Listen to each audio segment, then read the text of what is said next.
गांव के बच्चों द्वारा मूर्ति उठाए जाने के बाद गांव में एक अजीब सी बेचैनी फैल गई। लोग कहने लगे कि रात के समय किसी के रोने और चिल्लाने की आवाजें सुनाई देती हैं।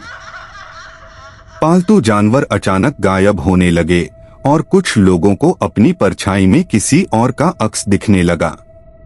जिस मूर्ति को बच्चों ने उठाया था वह किसी साधारण पत्थर की मूर्ति नहीं थी। यह एक संरक्षित वस्तु थी जिसमें रानी चंद्रिका की अधूरी शक्तियां कैद थीं। वह मूर्ति मंदिर के विनाश के बाद जमीन में दब गई थी, लेकिन अब उसके बाहर आने से रानी की आत्मा फिर से सक्रिय हो गई। गांव का एक युवा लड़का कबीर, जिसने अर्जुन की कहानी बचपन से सुनी थी, इस रहस्य को सुलझाने का निर्णय करता है।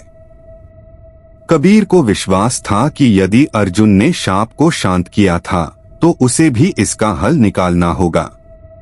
वह गांव के सबसे बुजुर्ग व्यक्ति बाबा काशी के पास गया। बाबा काशी ने कबीर को बताया कि मूर्ति को वापस उसी स्थान पर ले जाना होगा जहां से वह उठाई गई थी, लेकिन ऐसा करना आसान नहीं होगा। तुम्हें घने जंगलों में जाना होगा और रानी चंद्रिका की आत्मा का सामना करना होगा, बाबा ने कहा। उन्होंने उसे एक प्राचीन मंत्र भी दिया जो केवल उस आत्मा को शांत कर सकता था। कबीर ने अपनी यात्रा शुरू की। जंगल में रास्ते खुद ब खुद बदल रहे थे।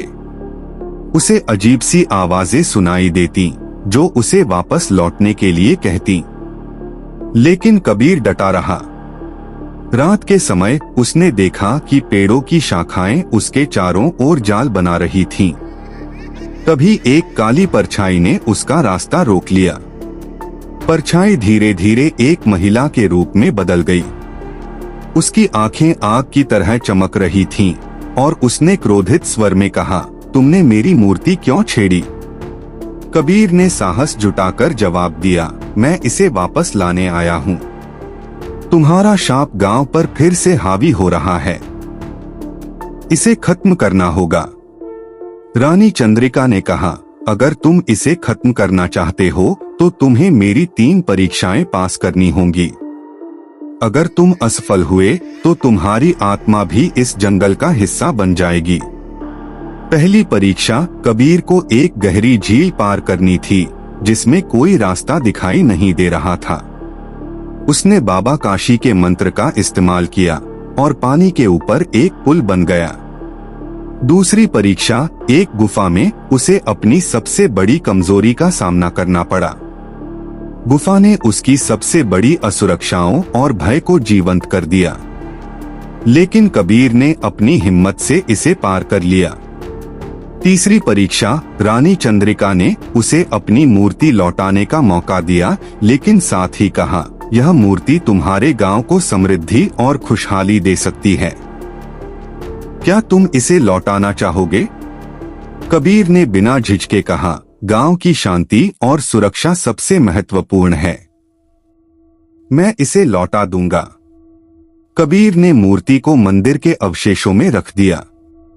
रानी चंद्रिका की आत्मा ने उसे आशीर्वाद दिया और कहा, तुम्हारा बलिदान याद रखा जाएगा। लेकिन याद रखना, यदि यह मूर्ति फिर से हटाई गई तो यह शाप हमेशा के लिए अजय हो जाएगा। कबीर के लौटने के बाद गांव में अजीब घटनाएं बंद हो गईं। लोग उसकी बहादुरी की तारीफ करने लगे, लेकिन कबीर ने समझ लिया था कि इस मंदिर और मूर्ति को हमेशा के लिए छेड़ना नहीं चाहिए। हालांकि यह कहानी खत्म हो गई लगती है, लेकिन जंगल में अब भी लोग मंदिर के खंडहरों से दूर रहते हैं। कुछ का कहना है कि रात के समय वहां अब भी एक महिला की छाया देखी जाती है जो किसी की प्रतीक्षा कर रही है। क्या यह सचमुच अंत था या शाप अभी भी जिंदा है?